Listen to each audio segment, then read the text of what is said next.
Good. So, Lucas, welcome. Welcome to another Friday during the coronavirus. How are you doing?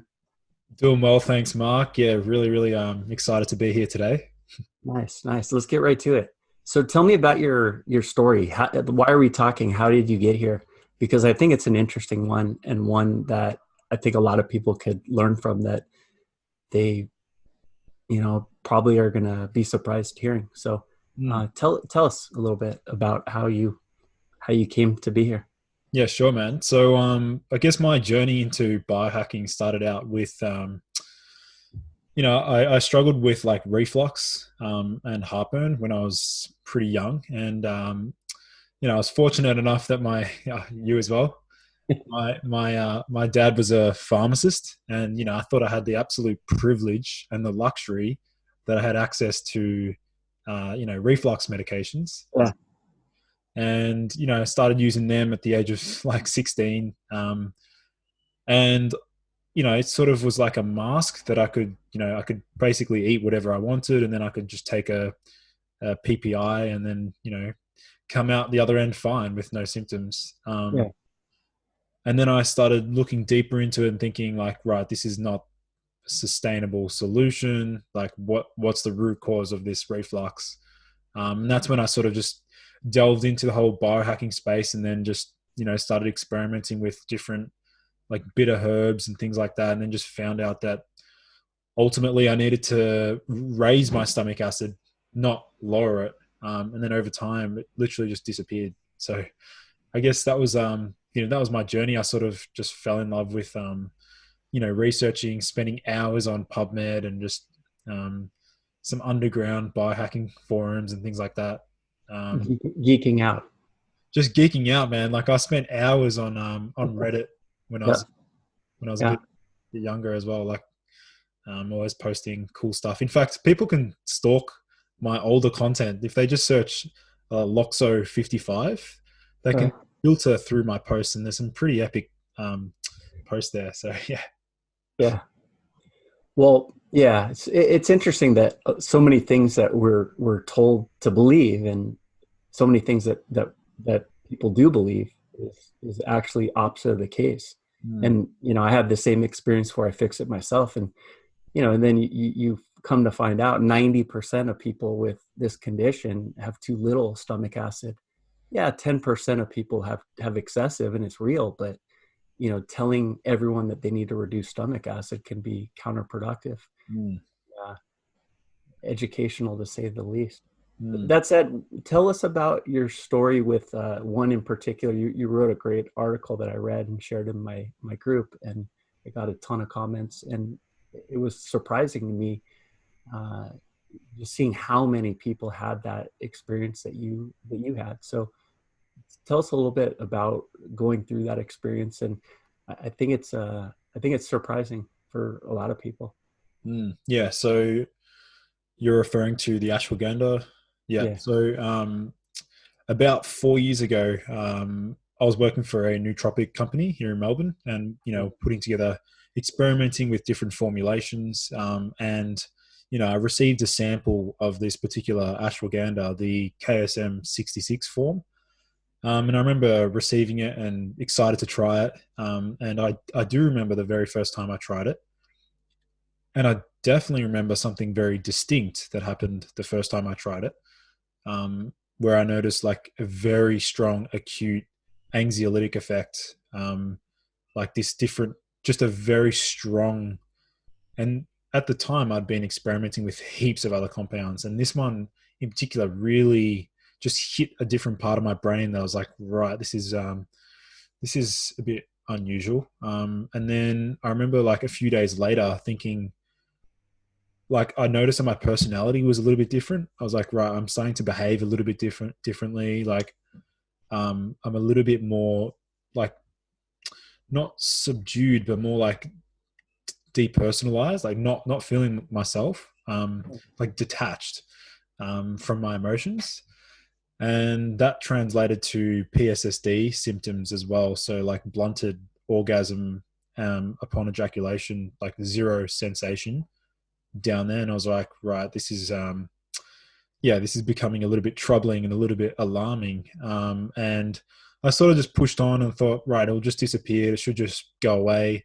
And then, months and months down the track, symptoms were still persistent. And then I did some research online and was lucky enough that I came across some other dudes that had also been affected in the exact same way. And we started brainstorming, like, right, why is this happening? What's the mechanism? What's the pharmacology behind it?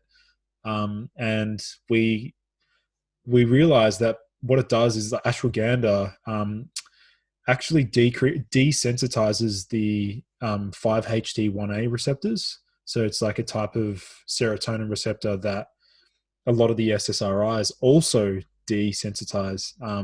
Those are the antidepressant drugs for someone Yeah, that's familiar with that term. yeah, and ultimately, like, we realize it's also decreasing the mRNA expression of these serotonin receptors. So we're talking like epigenetic changes. This is why it was so troubling and so concerning at the time, because I was like, shit, like, have I done some semi-permanent, I wouldn't say damage, but alteration, like, because it didn't feel like damage. My cognition was preserved. I was fine. It was just there was an element of detachment from all aspects of my emotions, and I felt sort of apathetic. Blunted rewards, even like things from caffeine. My response to caffeine was blunted. My response to other stimulants was also blunted. I was like, this is, and that excitatory thrill that you have, like, that just disappeared. I was like, this is like, this compound has robbed me of, like, it's robbed a part of me. Yeah. And so, yeah, I posted an article on Medium, and I've been collecting data ever since then. I'm scanning Reddit. I get messages on Reddit every day of people saying they had the exact same experience. And I'm just basically just trying to vocalize it and get people to become more aware that this is a real issue. From just because it's natural doesn't necessarily mean, it's fine. There's real side effects. So that really cascaded into me, like, researching the absolute crap out of, like, the brain and understanding these. I was always focused on dopamine, but then I really wanted to understand, right, what are these serotonin receptors doing, and how are they influencing how we feel? And, like, because there's so many different, like 14 different serotonin receptors. Like, what do they do, and which herbs also interact with them? Right. Yeah. Well, I think people tend to think in absolutes. I talk about this a lot. This black or white, all or nothing. Natural versus synthetic, and it's not always that simple. There, some of these can have side effects. Just because it's not synthetic does not mean that it absolutely is side effect free. Mm. So, we have to be careful when we look at things from these complex equivalents. X means Y. No, it can and does more often than not, but that's not 100%. Mm. So, making distinctions within categories is something that, as Americans, we're terrible at, and we blanket everything. And I think your story is a telling one that you should look for interactions as well. How do you know what you're taking might, may or may not interact with something else? I have a story of myself. I gave myself serotonin syndrome. I got lucky, but reckless. This is when I didn't know what I was doing, and I would slap myself for doing it. But know what you're taking, and know what the dosage, and know what your interactions and potential side effects are before Yeah. you need to scramble to try to find an answer for the, oh shit, what's happening. Yeah. Yeah. Do the research yourself first. Right. Yeah. Right. So your background is in the exercise, sports science space, and obviously we have a weight epidemic in some countries worse than others. But let's talk about muscle and fat loss. Mm. Sure. So I guess my interest in muscle growth and fat loss sort of stemmed from, playing professional soccer. So I played, for 15 years.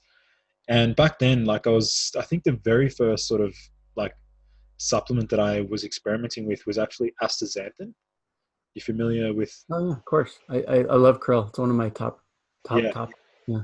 yeah. And I noticed that when I first started loading astaxanthin, I think it was 4 milligrams. I always had it with like a fatty meal before training, and I it was without a doubt impacting my endurance. Like I had definite better endurance on the soccer field. My running time to exhaustion was improved.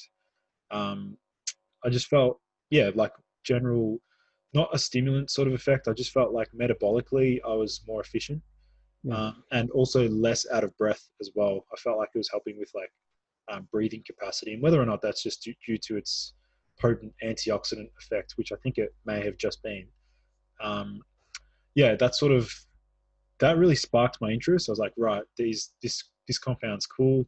What else is out there? And that's where like I just went down the rabbit hole and started looking into different compounds, experimenting with different compounds. I fell in love with Elcar as well back then. I really respond Can you say it? acetyl L-carnitine, for those listening. So basically, I noticed that when I had that, my decision making on the soccer field was improved, Yeah. and I also felt just mentally way sharper, and also way less mental fatigue as well when I was playing. Um, at the end of the game, I always still had a little bit reserve. Like I always had a little bit left in the tank. So yeah, really enjoyed using those compounds, and then I just delved into like more and more into like peptides, research chemicals, and also nootropics as well. So yeah, I was always interested in like infusing. How can we infuse nootropics to improve sports performance? And that's where I started looking into like pre-workouts. I started making like an Excel sheet of like all the different ingredients out there, like literally thousands. I was just like, and just jotting down like what they do, how they work. So what they do, evidence, mechanism of action. Um, but then, that's all theory. So that's all theory. But then the other side to that was like, right, this is what it looks like on paper. My turn to experiment. Like I needed to try it. I know we spoke about got to do your research first, Yeah. which I do, but I always wanted to experience the compound because it's different when you read something on paper to actually experiencing it, because then your memory consolidation is stronger when you do something, right. Sure.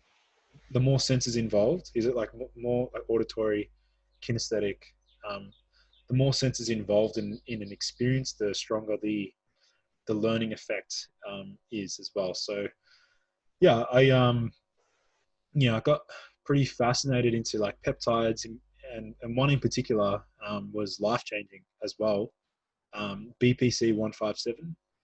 You familiar with that one? I'm on it right now. I Awesome. just had surgery. Yeah. Yeah, yeah. Well, that particular compound healed my torn meniscus in 2 weeks. Yeah. Symptom free completely. Didn't have to have surgery. Um, and that was through oral consumption as well. That wasn't even injection. And at the same time, What dose? Because I mean, of anything in the whole peptide specific space, I've never seen such a range and a lack of certainty across the board. What dose were you using? I think I was hovering between 200 micrograms to 250 micrograms That's it. Wow. orally. But I had that twice a day, so morning and night. And I remember, dude, the first time I tried it, that I think it was that night I slept. I tracked my sleep on my Oura ring. It was the very first time I seen my deep sleep go past 3 hours. It was 3 hours and 12 minutes. And I was Yeah. like, this is remarkable. And I remember waking up the next day, going to university, feeling super clear headed. Like, it's like somebody's just gone and cleaned out all the cobwebs. Yeah, it seems to other than just injuries, it seems to have for people. But I haven't experienced this myself, but it seems to have repair for dopamine and GABA, Yeah, and it seems to repair those two pathways yeah, above and beyond really anything else. So uh, yeah, and also there's a study in mice where it protected against serotonin syndrome as well, which right, um, but it also interacts. I mean, I don't know the pathways too well, but it interacts with the nitric oxide system in the brain as well. Because nitric oxide is, yeah, we talk about it from a blood flow perspective and blood pressure, which you and I know very well. But endothelial versus INOS and yes, NOS, and you're absolutely right, and it's yeah, yeah. exactly. And yeah, there's a lot of compounds that a lot of botanicals like cinnamon, for example, alters inos, and but the healthy one that we want to preserve and support is enos, yeah, Yeah, endothelial, yeah, yeah. Well, as far as I know, and I haven't been able to find anything, and I think this is a really interesting topic, or at least supplement, is agmatine. It blocks NOS and INOS. So you're blocking basically your inflammatory and your glutamate, yeah, um, excessive glutamate, which basically means your neurotoxicity. So yeah, it blocks that within nitric oxide synthase, but as well it's blocking your inflammation, which is in relationship to all kinds of different diseases. mm, So it's pretty amazing. It's really surprising you don't see it come up that often. yeah. From a you mean from like a longevity? I mean, there's a lot of interesting.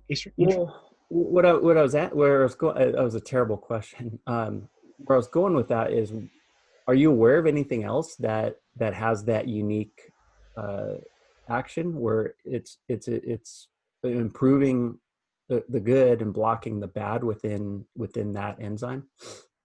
Yeah, there's one seaweed which I've spoken about before, that seems to be beneficial for preserving nitric oxide, but antagonizing or blocking the nitrites. You know how nitrates, Mhm. the peroxynitrite, which is the harmful metabolite of nitric oxide, Yeah. this seaweed powerfully raises nitric oxide, but scavenging peroxynitrite, which means that it's beneficially raising nitric oxide, but also counteracting the negatives of peroxynitrite, which is powerful at causing oxidative stress.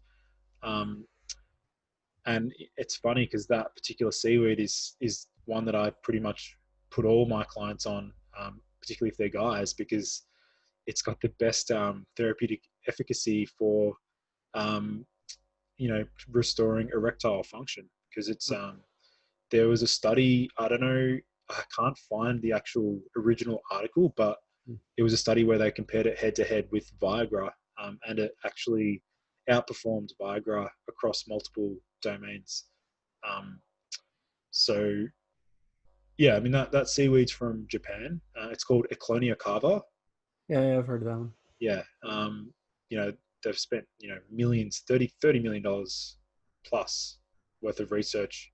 I believe it was in my I do lists. I believe it didn't quite make my top 15 blood pressure, but I believe it was in the top 20 Yeah, for antihypertensive compounds. ACE, So, yeah. ACE inhibitor, Yeah.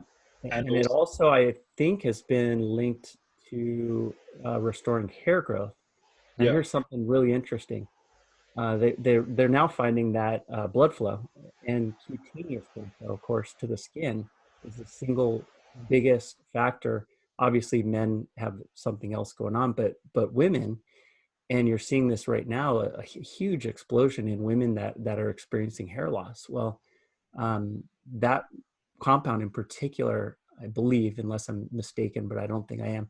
Uh, that one has a study actually, which is pretty unique because there's not that much that shows it. So I suspect the takeaway here is too much nitric oxide. In other words, INOS, NNOS is inflammatory and blocks obviously blood flow to to the hair and skin. Yeah, and part of the therapeutic effect on preserving hair health is through its anti-fibrotic properties as well. Yeah. And it's also, yeah, I mean, powerful DHT blocker. But it's ironic because, I mean, you've heard of like the side effects for guys, DHT blockers causing. Oh yeah, saw palmetto. Believe it or not, like that one's just as brutal as the minoxidil and the other one. Yeah, yeah, yeah.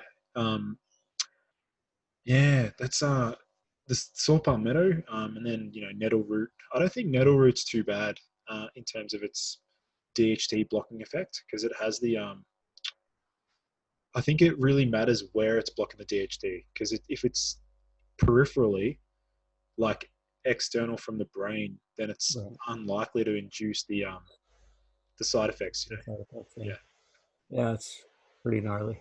yeah, yeah. There's some pretty scary papers on. I mean, I've joined a lot of the forums where they talk about PFS, post finasteride syndrome, Right. um, or post propecia.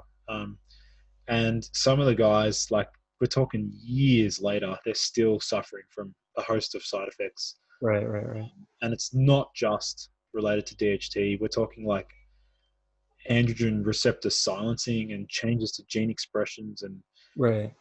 stuffing up the neurosteroids as well, like allopregnanolone and things like that. It's just crazy, Yeah. man. Yeah. FDA approved. Unreal.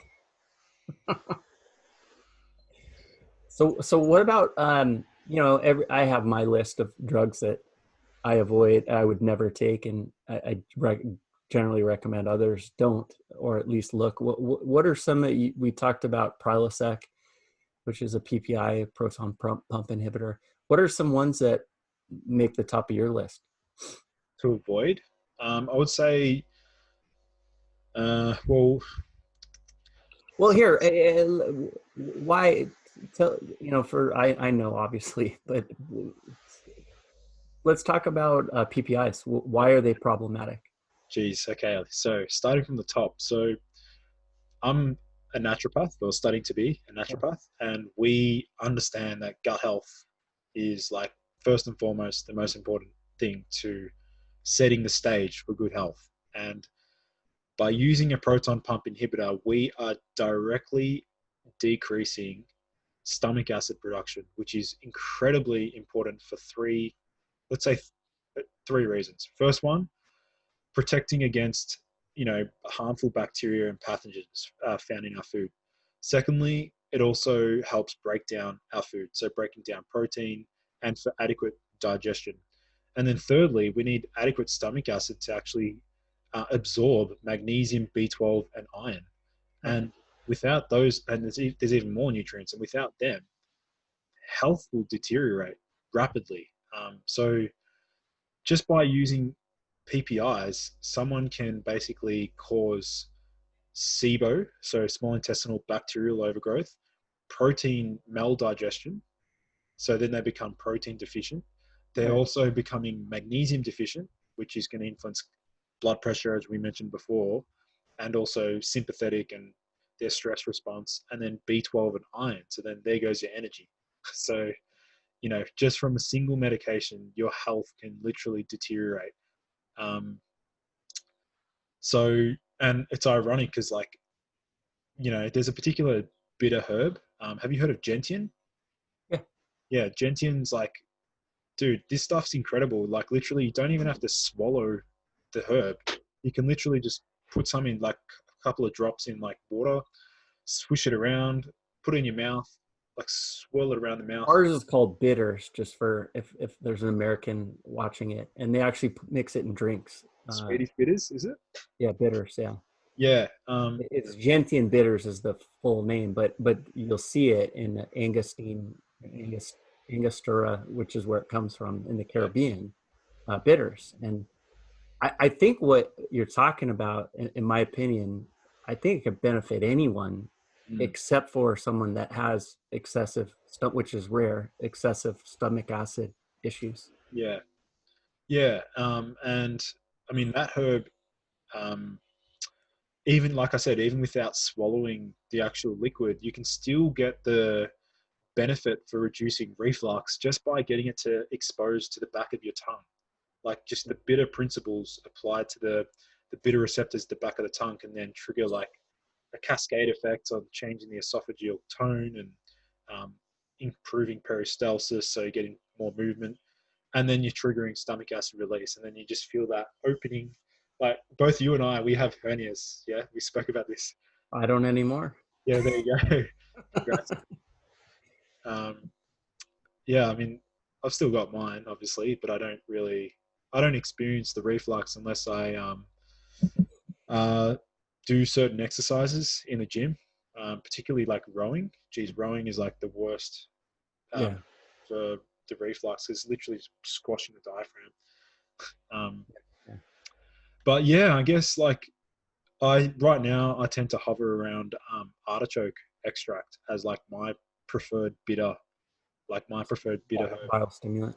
Yeah, yeah, I find it's excellent for digestion, and it's from a TCM perspective, like traditional Chinese medicine Yeah. perspective. They really don't have many contraindications for artichoke.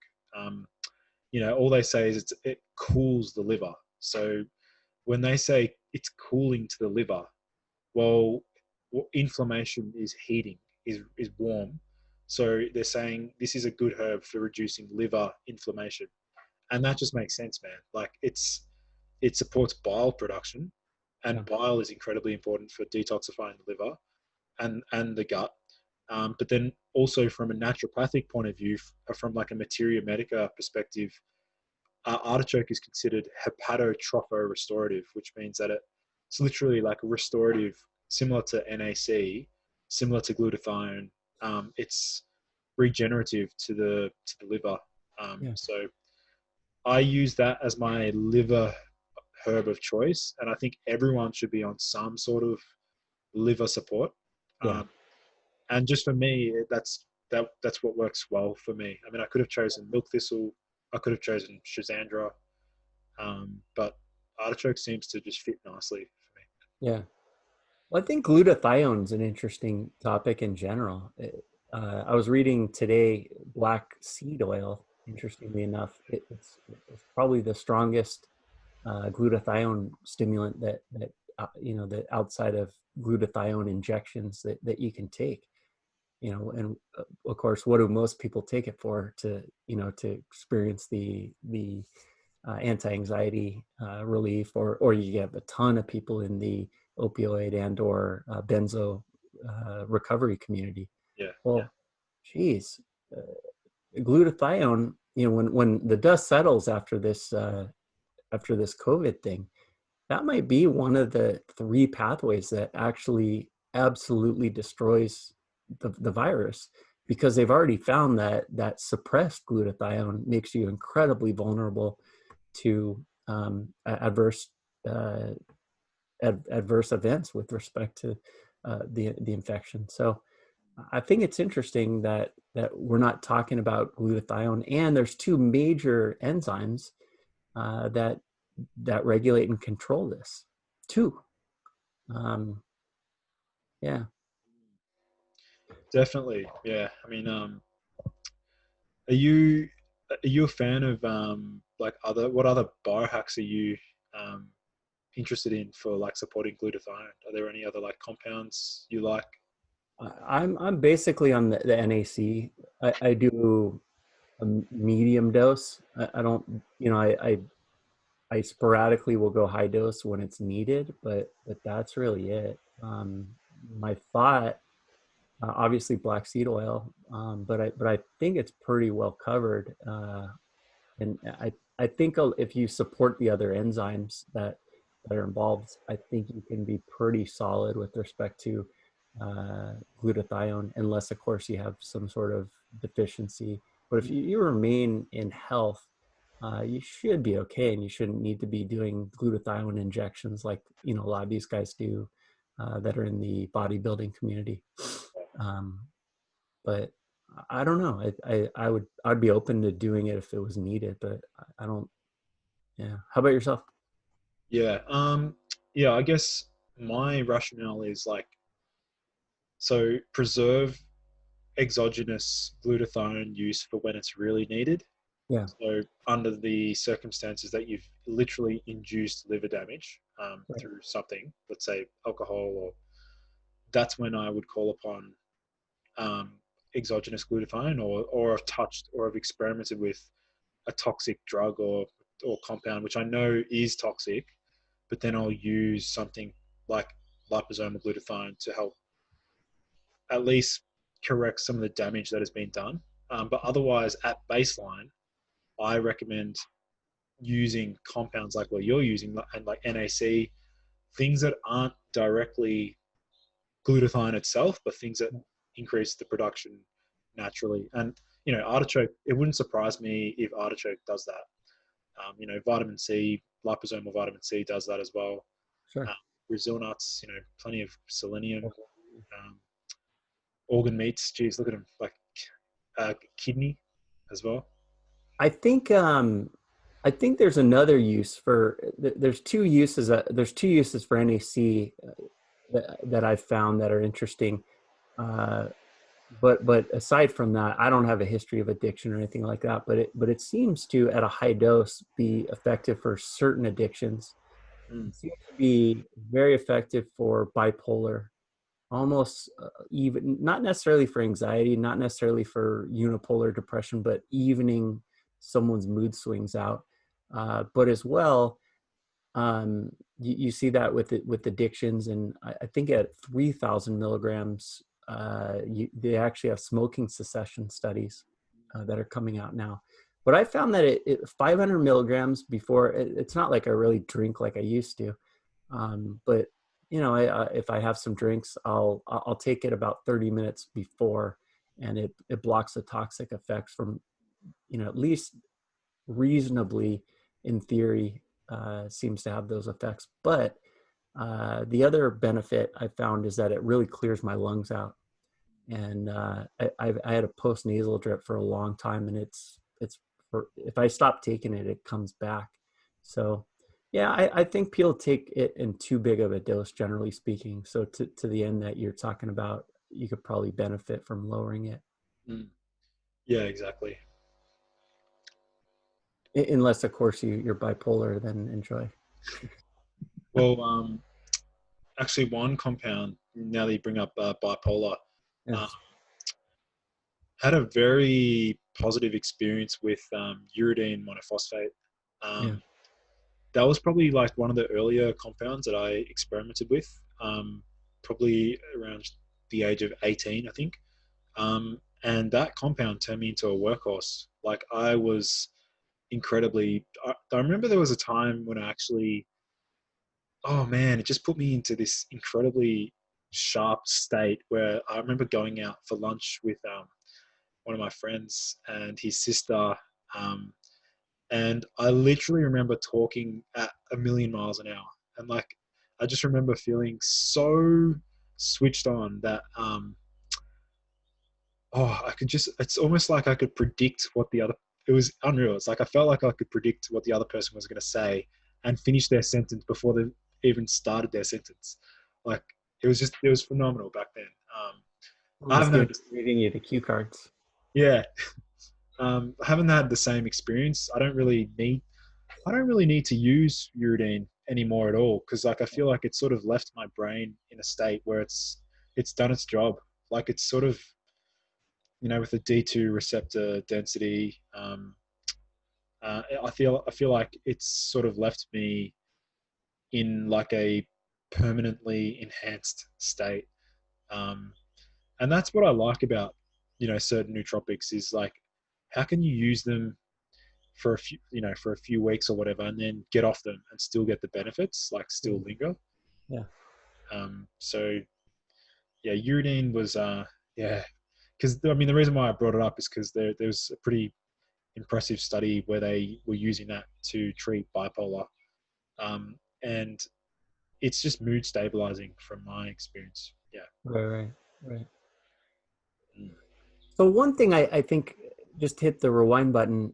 People are probably thinking, there's a lot of people that take ashwagandha or anything else that we could talk about that someone has an adverse, or many people have an adverse reaction to, and someone's saying, well, and this is what you always see this is, someone will say, I'm having, it's the best thing I've ever taken, and I'm doing blah blah blah blah blah, which might absolutely be true, and it probably is. uh Again, it seems that people want to say that, well, just because it happened to you, it didn't happen to me. Well, yes, we agree. So what why do you think people compartmentalize in that way when they look at things, and you'll have someone that says something, and then that they'll say, oh, well, I don't want that to happen to me. Well, first of all, there's a whole bunch of things that a bunch of unknowns that you do or don't know. So why do you think people like have that jump to conclusion sort of mindset when sorting and filtering over nootropics and supplements? It's a really good question, and I think it comes back to just the reductionist mentality that we have. Like, instead of filtering through all of the material, we like to attach onto something that's like the immediate thing. Like, we jump onto it, and we can just relate to something when it's more like intensified, or like very like 100%. Um, yeah, it's an interesting phenomenon. Um, that the way the mind works in that regard, like, we'd like to fixate. It's like a defined bias, yeah, and then we like filter out all the information that's not supporting our opinion and focus on that, and then we'll select and hone in. I mean, I'm accountable for doing this. Like, I've done this many times, with my own research, and over time, what's actually happened is I've done a complete 180 degrees. Like, I've literally gone from this is good to then now this is shit, or this is like really bad, or like Right, something really bad. And then 1 year later, I come back to it, readdress it, and look at it in a different perspective, and like, wow, this has got potential. Like, right, right. it's happened to me that many times. And my older brother, he's like, man, you always change your mind. Like, I'm like, well, in my opinion, that's the sign of a good scientist, because a good scientist will always challenge his current opinion on something, Right. right? You're always challenging what you believe, because then without doing that, you'll be stuck and you're not open. So I guess, like, I'm not sure if that's like just my personality type, where I'm very open minded, and like I really want to experiment like beyond just what is now. Um, yeah, I guess that's just like, it's just how I am. Like, I'm always critiquing. It's all like, it's not really fault finding, but I guess it's just like I'm always like reevaluating things, and like, how can it be better? How can it be better? Right, right. Almost like a dopamine dominant state. Hey, Yeah, I think it seems that we don't want to, it seems that we don't want to be open to the possibility that we might be wrong about our previous conclusions, because it feels like we're going backwards, when in reality the opposite might be true. yeah, there's I remember having this discussion. It was like a community. It was called like the Less Wrong community. Because we have to label everything, right? Yeah, yeah. And what is it about us, like, as humans, we to not be wrong, or to always be right? It's just like, yeah, it's ego driven, right? It's just all ego. Yeah. Yeah, Yeah. yeah, it's interesting. And the reality of the ego is it's a beast. It's a troll. It's a tyrant, and we all have one. And it's necessary though. It's Oh there. yeah, keeps you alive. Yeah, yeah, yeah. But and I think we can do better, and we can always improve. But short of being raised with wolves and not learning a language, whatever language you speak, it's impossible not to develop an ego because it arises out of the development of language, the development and learning of language. Yeah. So, I mean, basically everything subjective is kind of what we come to realize. Well, some of us do at least. Yeah. So let's talk about sleep, because I know that's one of your topics that you write about a lot. Yeah. So what are some keys for optimizing sleep? And stupid question, why is sleep important? Yeah, I guess, well, it's good to start out with like understanding the consequences of poor sleep. So, yeah, I just finished a webinar talking about this, which we can link in the show notes. But essentially, with a poor night, like one single night of sleep deprivation or poor quality sleep can cause a healthy person to be insulin resistant the next day. And that is a major issue for all disease states, because at the core of pretty much all non-infectious diseases, insulin resistance appears to be one of the hallmark factors that's, influencing the progression of that disease. So, for example, and this is where we can sort of touch on. I will get to the metformin a bit later, but You know what? I'm going to hit pause. Can you talk about sensitivity versus resistance? Because I think this is an important distinction for the average person to really understand. yeah. So from my research, it appears that insulin resistance is a state where the body is releasing an abnormal, like an elevated amount of insulin, because the sugar is unable to get into the cell, like the muscle or the liver. And that's causing an increase. Insulin's like the key that unlocks the lock to allow sugar to get into the cell. So in an insulin resistant state, the locks, it's more difficult for the body requires more and more insulin to actually get sugar into the cell to lower the blood sugar. Whereas somebody who's very insulin sensitive will have they'll have a very easy time at, or they're more efficient at channeling sugar out of the bloodstream and into the muscle and the liver, or other organs as well, not just the muscle and the liver, but other organs for, ATP synthesis. So, I mean, there's many symptoms, of insulin resistance. I think the number one thing would be fatigue, like just poor energy, or Yeah. um, or feeling hungry 2 to 3 hours after a high carb meal, or they can have magnesium deficiency as well, because we know that high insulin can strip the body of essential minerals and vitamins.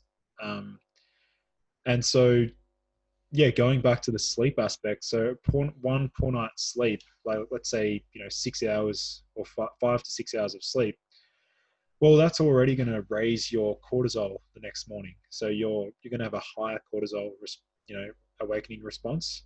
You're going to have increased blood sugar levels as well, and your ability to shuttle sugar is compromised. So that's only one aspect of how sleep can be detriment. Like poor quality sleep can affect our um, blood sugar and insulin. But we know that poor sleep is linked to cardiovascular disease as well, and risk for cancers as well. So and it's funny you mentioned earlier melatonin. How melatonin's potent anti-cancer supplement, and you know when we Amongst other things. yeah, well, they, and for activating the antioxidant pathways, glutathione, detoxifying fluoride from the pineal gland, so many beneficial effects.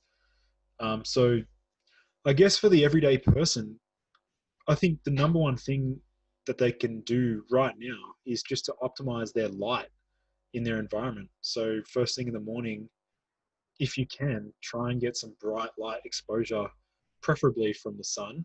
Um, Within 30 minutes of, if you wake up before the sun rises, then get a light box or get something bright. How many minutes would you say? Because I'm sure that someone's thinking that. Well, the body, it just needs, 5 to 10 minutes in the morning. It won't need much. It would actually be an instant, like for the circadian rhythm entrainment, the you wouldn't need much.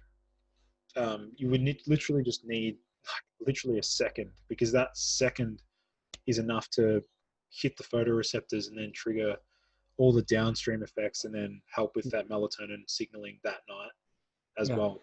Um, on the contrary, we have like avoiding blue light in the Yeah. evenings. Like, blue light has been shown to cause mitochondrial dysfunction and also suppress melatonin production. Um, and a simple biohack to get around that is to use the Flux or Iris, blue blocking softwares on computers, on your phones, and even wearing blue blocking glasses.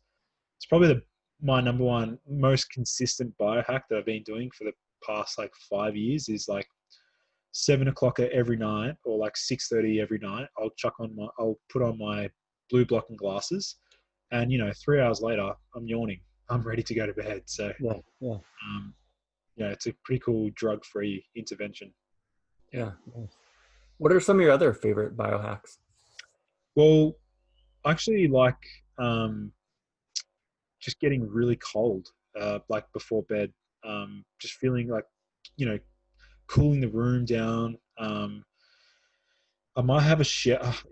It's funny because most people get really energized and invigorated from cold showers. Yeah.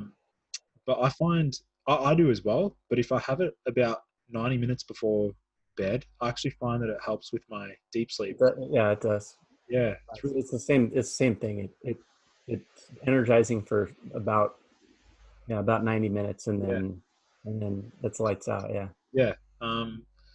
And yeah, I find that's effective. I've used the acupressure mat as well, the spikes.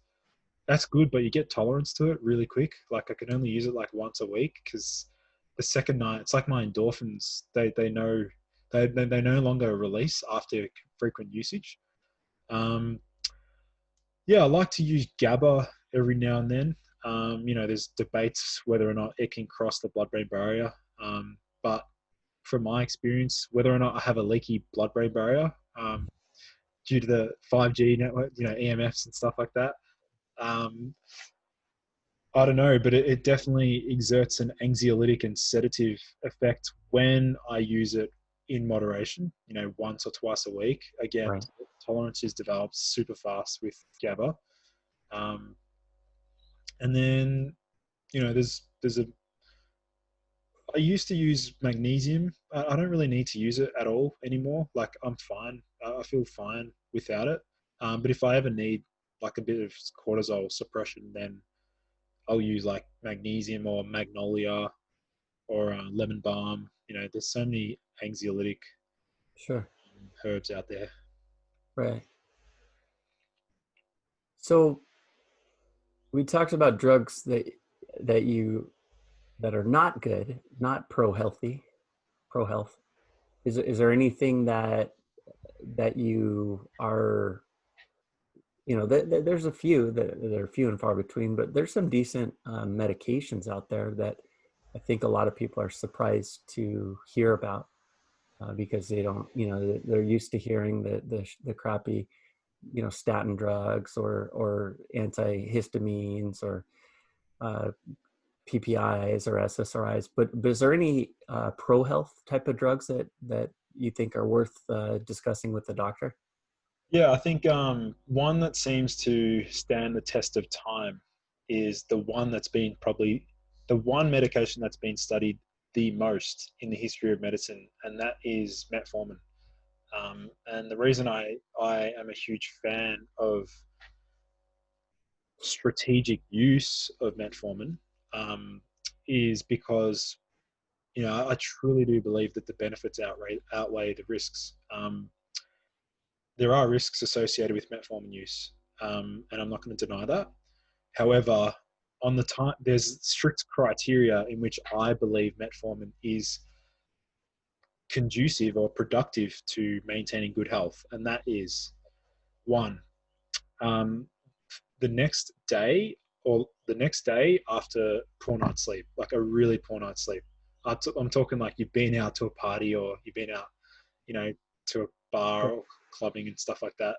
Then the next day I'm like, right, no matter what I do, I'm going to be insulin resistant today. So what can I do to really jack up my sensitivity? And that is like metformin. So that's number one.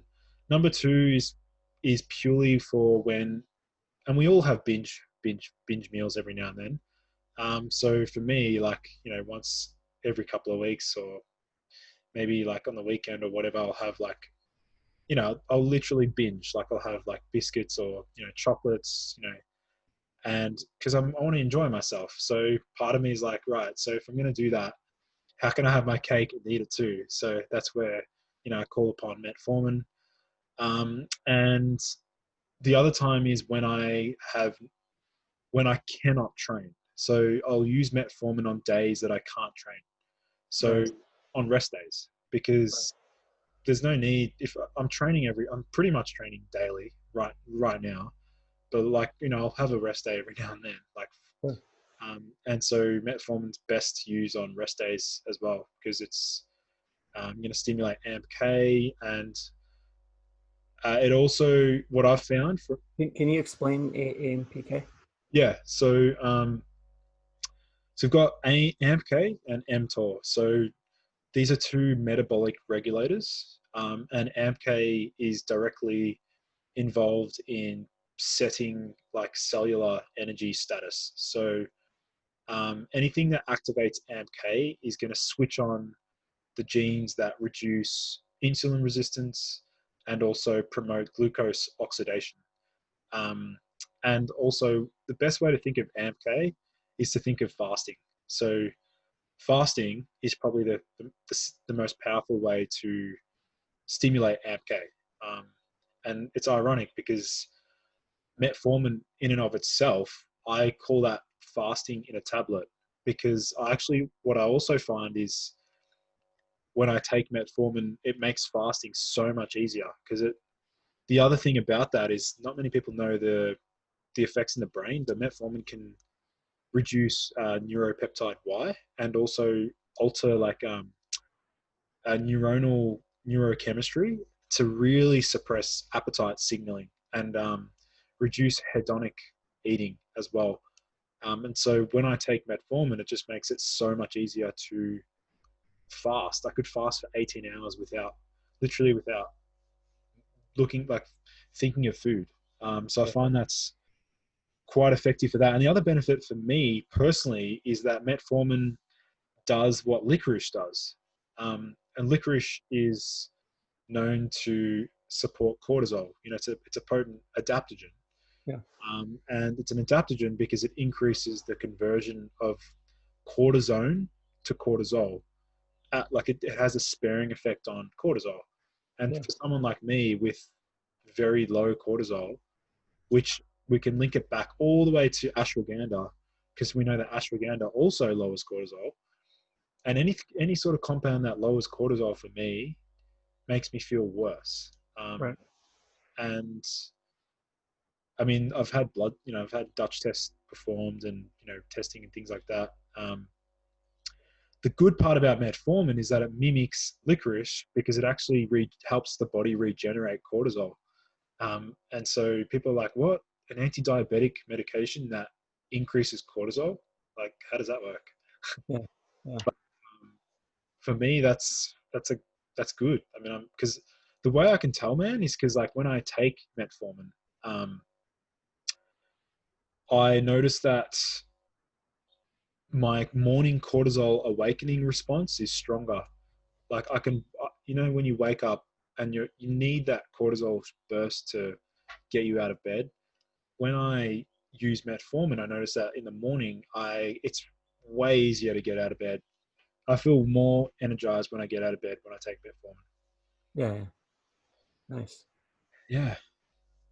So, closing thoughts. What is one thing that you see, and we're in a lot of nootropic communities together. What is one thing that you see that you think could benefit the average person that is into health optimization, whether it's optimizing their health or their brain function, mood, overall and in general? What do you think is one thing that these guys should at least consider adopting as part of their overall strategy?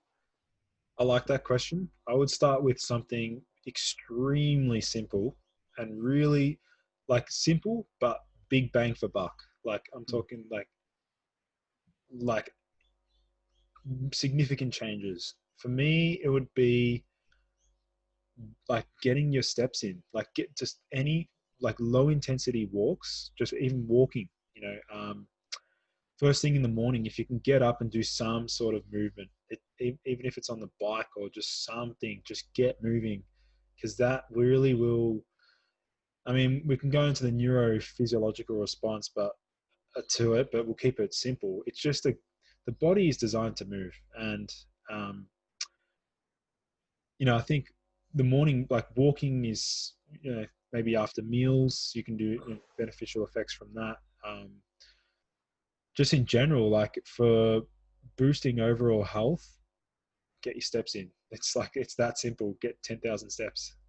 Do you cringe and when you see these guys that they and it's the same guy and he's asked about 17,000 different substances and and what his activity looks like and yeah, I'm hopefully one of these will work and maybe one will, but it's like I mean, I don't know what kind of I'm at a loss for a metaphor, but it's just talk about shortchanging yourself.